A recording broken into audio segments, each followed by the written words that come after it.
everyone, my name is Evie Lupine and welcome back to my channel. Today I have another video for you all. Today's video is gonna be another rant because the universe just keeps sending me things to rant about. Now this one is quite the involved story, so I'm gonna try to cut down on as much of it as I can because it's not really about the whole story itself as it is certain parts of the story and things that I think we need to learn from. So recently, someone sent me a post that was on FetLife from one of the organizers of a quite large leather event known as Thunder in the Mountains. I know several of you have been to it before. I've heard really good things about it from people who have attended in the past, and I have a few friends that go regularly. I've never really been myself because it is right after a kinky camping trip that we do every single year, and I personally don't really have the time and energy to do that much kink in like a 10-day time window. Like my brain would just melt. So I've never been. I can't really personally speak to this event, but I have heard really good things from people who have gone there in the past themselves. Basically, all of this starts with issues surrounding the hotel venue itself and the viability of kink events. Conventions for me are one of my favorite aspects of being part of the BDSM community. They are an amazing way to learn so much about BDSM from experienced people, from peers alike, in a very short time window at a relatively low cost considering the sheer volume of things that are going on. There's the play parties, the classes, the discussion groups, the meetups, the dinners, the speeches. Everything about them I think is so wonderful and is such a really unique way of getting to engage in the world of BDSM. And for a lot of people, it's one of the only ways that they get to do kink because maybe they're tied down with family obligations or work obligations, and maybe they only get one long weekend a year where they actually get to live out the BDSM lifestyle they want to through these events. And I am somebody who is really pro-convention. I think they're wonderful, and we've seen such a growth in them over the last 10, 15 years. Like, the idea that you would be able to have a sustainable kink convention in a vanilla setting where you would have hundreds, maybe even thousands of people going every single year, like, that was just really something that people didn't think was possible because of the difficulty of finding a venue, the difficulty of having enough attendees in an area to go, and that has just completely changed. Like, there are hotels that actually go to events and say, hey, can you host your thing here next year? We have more space, we have more amenities, we have better rooms, we can get you a better discount on rates, blah, blah, blah. Like, there was a time where people would actively seek out kink events because they wanted kink events to go to their hotels. But over the last couple of years, that's kind of started to change. Like, since 2016, things have started to kind of slide back a little bit more into what it was like in the 90s and before that, where rather than having venues saying, hey, please come do your event with us, they are getting the door closed on them. There have been numerous events actually in the past 2 years that have been just completely shut down for a variety of issues ranging from problems with hotels, problems with funding, problems with event staff, problems with directors and consent issues, a whole host of issues. But the number of conventions actually seems to be shrinking rather than growing. And this conversation is kind of an investigation into why that is and what the heck happened at this specific event to make this an issue. Now, for the past several years, Thunder in the Mountains has been a large event, but they've had issues with the specific venue that they have been staying at. And there's a bunch of reasons for that. Part of that is just people aren't necessarily the biggest fans of the hotel itself because the rooms are run down or the amenities aren't great or the location isn't convenient, a bunch of other things. And some people decided that the solution was to protest going to the hotel even though they were still going to the event itself, which in theory isn't really an issue. Like, if you were doing a hotel takeover style of event where you are hosting the event at the same place that people are staying, you know, people can still go to the event even if they're not going to the hotel because rooms fill up or people live locally or a bunch of other reasons. But what people don't realize about that is they're not really hurting the hotel. Those rooms are gonna probably sell anyways if it's a busy enough weekend. The only thing that they're doing when they do that is actually hurting the event, because the way that these hotel takeover style events are run is they're typically negotiated where the event organizer promises the hotel that they will sell out a certain number of block of rooms. That could be 100 rooms, 300 rooms, 600 rooms, the whole hotel, but they make a contract based on the number of rooms that they are able to fill. And if you exceed that number, they are more likely to have the event back another year, or increase the block of rooms, or increase the discount. If you go below that, depending on how much it's by, or barely meet it, they're less likely to want to renew that contract in the future. So again, rather than hurting the hotel, they're really kind of just stabbing the event in the foot, because the event doesn't know necessarily how many people are actually ending up going to the event. All they know is, hey, we made a deal to sell 350 rooms, and you only filled 200. We lost out on that. You did not fulfill your requirements. And it could be that that actually does end up hurting the hotel, because that's 100 rooms they had reserved that they couldn't book the way that they wanted to. But it's more likely to really just hurt the event in the end.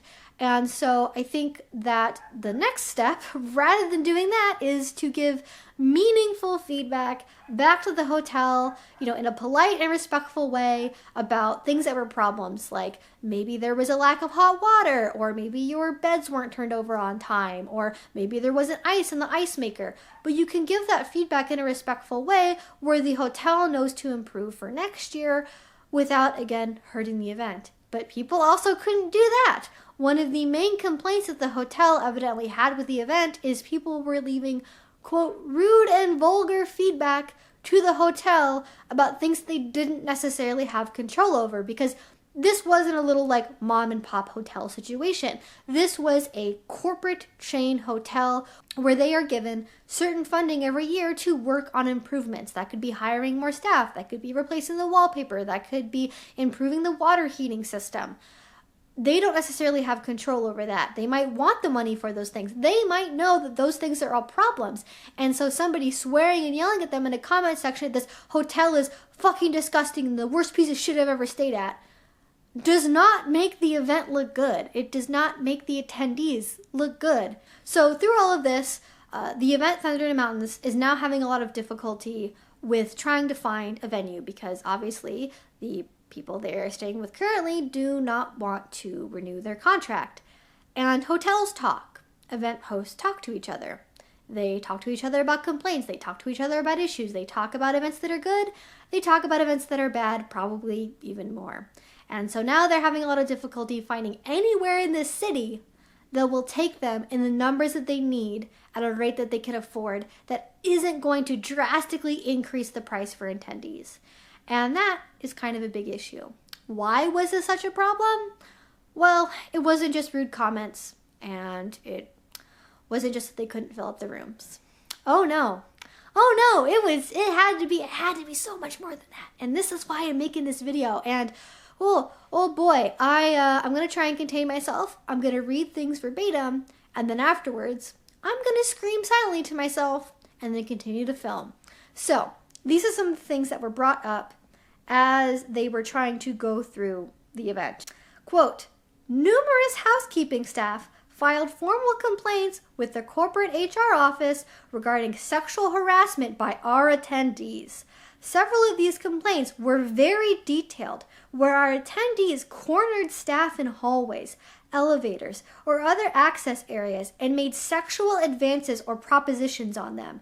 These were not isolated incidents. Several outside guests filed complaints regarding the same behavior. Another serious issue where some external guests went to use the pool/hot tub area and found several of our attendees naked in the pool/hot tub area when they had brought their kids to use the same pool. A woman was also found standing in the Starbucks line with no shirt or bra on and her breasts exposed right in the middle of the lobby. Another person walked through the lobby on Saturday evening around 9 to 10 p.m. wearing a strap-on and continued to walk around the lobby area, stroking the strap-on and smiling at people. Other people were found outside of the front of the hotel lobby area with their slave/pup/sub or whatever on a leash crawling around on all fours. There were several reports of attendees having their sub or slave sitting on the floor under their table at their restaurant area while eating. Other complaints of our attendees being vulgar or rude to the hotel front desk staff and restaurant staff using profanity-filled language. Now, that is quite a breadth of issues there. And there's even more I'm going to get into later, but let's just handle these right now.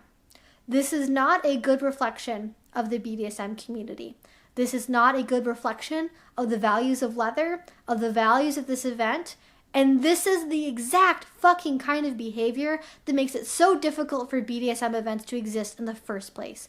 I think that sometimes people get really into the headspace of being at a BDSM event, of doing play, of doing DS, of going to classes, and people just don't engage their brains and realize that you can't take your kink everywhere with you when you are at a hotel, even if it is for a kink event. Now, again, I can't speak to Thunder in the Mountains because I've never been there, but at every other hotel convention I've been to, there are giant black curtains that block out the space, separating this is where the BDSM happens from this is where you need to be vanilla appropriate. And there are monitors, there are signs, there are 100 reminders out there of this is the place where you need to have your freaking clothes on, and this is where you need to be vanilla appropriate. And it's not because we're trying to discriminate. It's not because we're trying to tell you can't do your BDSM or your relationship isn't valid or whatever. It's about preserving the event. It is about not exposing vanilla people to kink that they don't want to be involved in. It's about not exposing children to kink. It is about not exposing hotel staff to things that they don't want to be involved in. And it's also about not violating the consent of hotel staff or literally anybody at the event whatsoever. I think we spend a lot of time talking about consent issues within the community, between community members, which is really important. But there is also an issue, apparently, about people who go to events and don't realize that they can't just sexually proposition anybody at the hotel.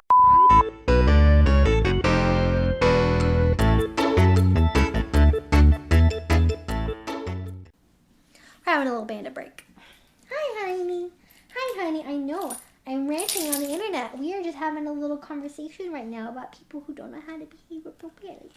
Thank you for hanging out with me, sweetheart. She heard that I was getting upset and she wanted to hang out with me, so she is gonna hang out with me on my lap, I think, until she decides she wants to leave or the rest of this video. But yeah, just because you're at a BDSM event doesn't mean you get to sexually proposition anybody who walks by.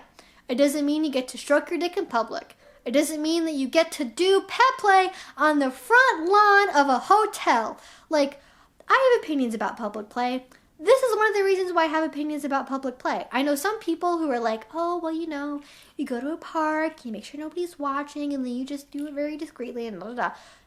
You don't go out in broad daylight in full-ass BDSM gear in a parking lot and then decide to walk your pet or your sub or your whatever around on a leash. That is not okay. That is not okay. That is not okay. Stop non-consensually involving people in your BDSM. Sorry, I'm yelling. I apologize to the headphone wearers, but this is something that I am really, really passionate about, because if for no other reason, you should want there to still be BDSM events. You should still want us to be able to have a place where we can host these things. And if you keep behaving this way, general people of the world, we are not going to be able to keep having these events, because hotels talk, organizations talk. They will make an event completely blacklisted from anywhere that is even worth hosting at. That's not going to charge them astronomical rates, or isn't going to expect them to fill up, 10 times as many rooms as they can possibly fill. And I am just really struggling to even know what to say here, because you would think the people that go to BDSM events, the people that go to conventions, the people that are so invested in their kink education, they would spend an entire weekend just learning about BDSM, that those people would be the same group of people that would proposition hotel employees, that would fail to understand the boundaries between the vanilla and the kink world. Is just, it blows my mind. And like, especially as an educator, it's really hard to process, because I'm like, is everything I'm doing just not worth it? Because clearly people are not listening. Like, there are copious rules, there are copious guidelines and signs and warnings and everything that a hotel will try to do, everything that an organization will try to do to make sure that people aren't doing these things without knowing that they're an issue. Like, you might have somebody who's newer to BDSM, who goes to an event, who doesn't realize what they're doing and doesn't understand that, like, oh, you mean I can't just like go out wearing nothing but pasties and a schoolgirl skirt, like walking around in a hotel lobby? Gee, why is that a problem? I have, this is supposed to be a kink event. And then you explain that, oh, this is actually like non-consensually exposing people to their kink, and like the hotel staff aren't here just to like cater to your BDSM needs. And I can understand maybe a little bit of a new person not fully registering something until it's been explained to them.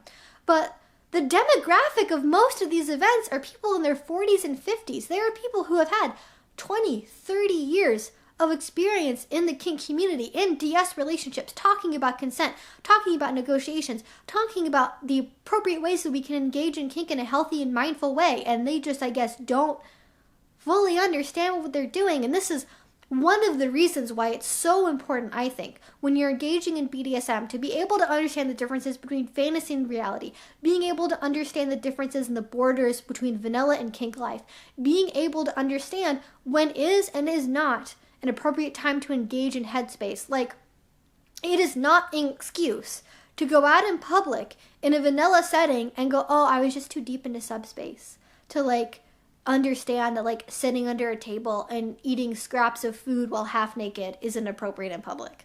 Like, maybe if you were starting out in subspace, it's not entirely your fault because you may not be fully in touch with reality, but it should also be something that your freaking partner is aware of. It should be something that, I know it's a hot fantasy of like, oh, I'm gonna feed my girl under the table and I'm gonna walk around the leash and blah, blah, blah.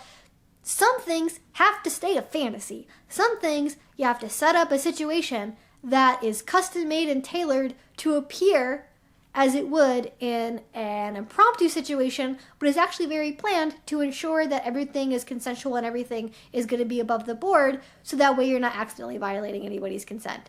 And I hate to break it to you, but just spontaneously deciding to go on an all-fours leash walk in front of a hotel is not appropriate, and I am sorry if I've burst anybody's bubble about that. So I guess I will take this video as an opportunity to just say once again how important it is that you understand all those boundaries and all those other things, because it is literally killing our kink community. It is literally making it harder for us to be able to find places that are willing to take us to host things. And it is so sad that we're at the state of affairs where we are getting to a point where our community is going to be less accessible than it was a couple of years ago. That is just absolutely, I cannot even put this into words, how tragic it is that we are being put in this position. And there are elements of it that are due to the political climate. There are elements of it that are just due to the general lack of understanding of BDSM. There are certainly issues with biases there. There are certainly issues with people who just don't understand what kink is. And I have a whole other story I will tell eventually about what happened with Sin in the City this past year. But apparently, some of it is also members of our community don't truly understand and uphold the tenets of our community. Now, there is one last little story here I want to touch on that they brought up, which was something that the surrounding area, not the hotel specifically, had mentioned. One would be people were outside cracking whips while other guests, not with the group, were there. And two was, one of the most concerning was the fact that other restaurant venues in the area and the hotels all got together before and after the events to discuss how things went. Numerous restaurants said that they had similar experiences where attendees, clearly with our event at the various restaurants, being rude, leading people around on leashes, having people sit on the floor to eat, had crops out to smack their slave or sub if they did something wrong or just for the fun of it. People were bringing in dildos and having them on the tables at restaurants. Basically everything that you should not be doing, which ultimately cost us the venue. again, I just don't even know where to start with this, because I really just expect better from our kink community. Kink community, this is my disappointed voice. I am disappointed in you. You have let me down. I am literally almost in tears over this. I am so upset. Like people, like, if you are engaging in SSC, rack, whatever you use, whatever methodology for kink morals you use to guide yourself, this ain't it. Like, it doesn't matter what sort of kink philosophy you follow.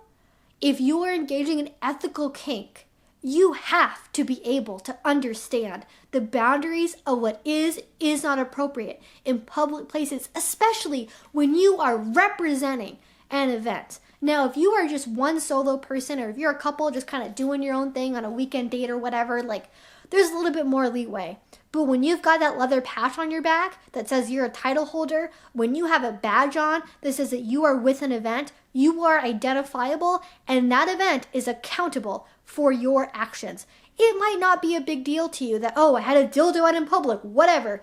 It might not be a big deal to you, but it is a big fucking deal to these events. And it's a big deal because it affects not just you, it affects everybody in the BDSM community. It affects how people think about kink people. It affects how people think about the BDSM community. It affects, again, our ability to keep having these events. So please, for the love of all that is holy, for the love of BDSM, please think about what you're doing. Think about the implications of what's going on here. Think about how you are affecting other people besides yourself, because your kink can be hot and amazing and fabulous, and you can be in the best, most perfect DS relationship ever with eternal servitude for beyond the grave. It does not excuse you exposing people to your kink without their permission. It does not permit you to do whatever you want in any space just because, oh, we're doing 24/7 DS, we're doing 24/7 BDSM. That means we get to do 24/7 BDSM wherever we want in any form that we want. That is not what that means. You have to be able to rein it in. You have to be able to know when it's appropriate to engage in certain things. This is why you build things into your DS protocol where, like, instead of literally eating under the table, even if that's what you normally do, you have an alternative to that that you can turn to in a public space to allow you to stay in that mindset. And guys, please, if you're thinking about going to a BDSM event, read the rules, use your common sense. Like, if you want to engage in a fully 24/7 BDSM weekend, if this is something where you are going to be really, really deep in headspace the whole time, order room service. Don't go out to the public parts of the hotel, stay in your room. Come on, just like make it so everybody can enjoy what they're enjoying. Don't ruin it for everybody else. And again, I'm so lost on what to say about this other than just being really, really disappointed, and like how clear it is that we are not better than vanilla people. I know some people, and I maybe have even implied this myself, think that the kink community is above the vanilla world in terms of how much we respect consent and how important negotiations are to us and how we've got it all figured out. Bro, we do not have it fucking figured out, okay? Clearly we do not, because we have scores of members of our community, of the most dedicated segment of our community, that do not understand the basics of consent and do not understand how their actions affect others. And if we can't do that, we're not better than anybody. We need to take some freaking time here and look at ourselves, look at our organizations, look at our communities, look at how we are educating people, and seriously reevaluate what the heck we're doing here. Because does somebody that doesn't even understand the basics of not exposing their kink to other people, like if you have somebody who is literally walking around stroking a dildo in public in front of children potentially, like are they at a level where we should be teaching them like advanced kink topics like choking play or like 401 blood play or like advanced suspension techniques? Like, if you are at that level where you cannot even understand the very, very basics of respecting other people's boundaries, how in the world are you supposed to go to a kink event where you're learning things like how to staple people's mouths shut? Like, you are at square zero, buddy, not at square four, okay?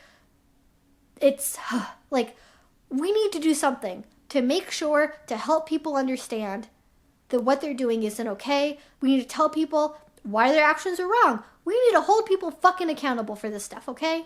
And I'm hoping that what I do here on my YouTube channel, having so much accessible information, talking so much about consent and negotiations and boundaries, helps some people not accidentally be those people that are ruining the events. But there has to be something, I think, on the ground floor of these events that establishes that people know how to act appropriately. Because clearly, the event staff were not made aware that these things were happening at the event, or it would have been taken care of. So there's some kind of oversight issue or education issue or something. Like, opening ceremonies are a pretty freaking common part of these events, and I don't necessarily think they should be required because some people come later or they're not available on the first day of the event or whatever, but there should be something that should be a very strongly suggested, even if not required, class about, like, here's how to act at a kink dungeon. Here's how to act at a kink venue. Here's how to act at a hotel that doesn't just completely have kinky people at it. Because even if it's a total hotel takeover, I highly doubt it that every single member of staff is kinky themselves or comfortable with seeing it. Anything like that. And even if they are, even if they're completely comfortable with it, that doesn't mean you get to proposition them. That doesn't mean you get to corner them in hotel rooms and ask them for sexual favors. That doesn't mean that you get to make them uncomfortable or participate in a kink in the way that they haven't consented to. And again, I just feel like I'm an old record here. I just feel like I'm saying the same thing over and over again, but I literally don't know what to do besides just repeat myself at the top of my lungs and hope that somebody hears me and hope that the people who need this information hear this. Because outside of literally requiring that every single attendee has to read and sign something that outlines every single article of appropriate versus inappropriate behavior, I don't know how to guarantee that this kind of thing won't happen if we aren't building from the groundwork up in terms of how we talk to consent to people in BDSM. And maybe part of the reason is the age of the population. Maybe they just go, oh, I've been married for 30 years. What do I need to know about consent? Like, I don't know. What's the mentality? What's the mindset? Why is this happening? I can't think of why this is happening. And I'm sure the event doesn't know either. And so I guess I'm just going to end this here by saying, like, use your brain before you engage in BDSM. Like, if you are at an event that is for BDSM and share space with non-BDSM people or non-BDSM activities, like, just understand when it's appropriate to engage in that and when it's not, and understand that you do not have permission to do your kink all over the entire town as soon as you fly in. It should seem pretty obvious, but clearly it's not. If you want to engage in BDSM, that's what the classes are for. That's what the area behind the curtains are for. That's what the dungeons are for. Keep it there, please. It's not about kink shaming. It's not about telling people that their DS relationships aren't valid or MS is wrong or BDSM is inherently toxic or anything like that. Because it doesn't have to be, but its behavior sure fucking makes it seem like it is. I have sworn a lot in this video. I am sorry for anybody that is offended by that. I'm not going to censor it out because that's not my style. I do not censor myself on my own YouTube channel because I am permanently demonetized anyways. So who cares? Anyways, those are all my thoughts and feelings. If you guys have your own thoughts, feelings, suggestions for improvement, your own stories about times at BDSM events, please leave them down in the comment section below. I also just want to mention really briefly here, like, I've been going to BDSM conventions for pretty much the entire time I've been into BDSM. I have been to things all over the place, and I have never heard of these issues before, so I'm hoping maybe it's just a local thing, but I worry it might be more of a systemic problem. And I don't want this to scare anybody out of not going to events because for the most part, they are wonderful. I have never had an issue at a US-based kink event. I have been to so many conventions. I've never had any big issues outside of, like, just little awkward social things. And they are really great. And just because there are some people out there that represent our community in a poor light doesn't mean that everybody in the community is a bad person or that you should worry about having your consent violated or that it's likely that something bad will happen. It's always good to be prepared for the worst, but you should not expect the worst, if that makes sense. Like, I have hope that our community is better than this. I have hope that our community is not just these bad apples, but I have to talk about it. I have to bring light to it. And so that is why I'm making this video. If you like this, if you are part of the BDSM community, if you want to learn more, please subscribe because I make videos twice a week that usually aren't this ranty, but sometimes they are. Sometimes you just kind of get the feelings out there. If you really enjoyed this, if you want to support my channel, if you want to make it so educational content like this is more visible, so hopefully we have a better, more educated kink world, you can support me on Patreon. That is going to be linked down below. That again is what makes this possible. I also have photo shoots, exclusive videos, a Discord chat, a bunch of other stuff. So again, link to that will be down in the description box below. If you already support me over there, thank you so much. It means the absolute world to me. And until I see you guys next time, I hope you have a great rest of your day and a great rest of your week. Bye-bye.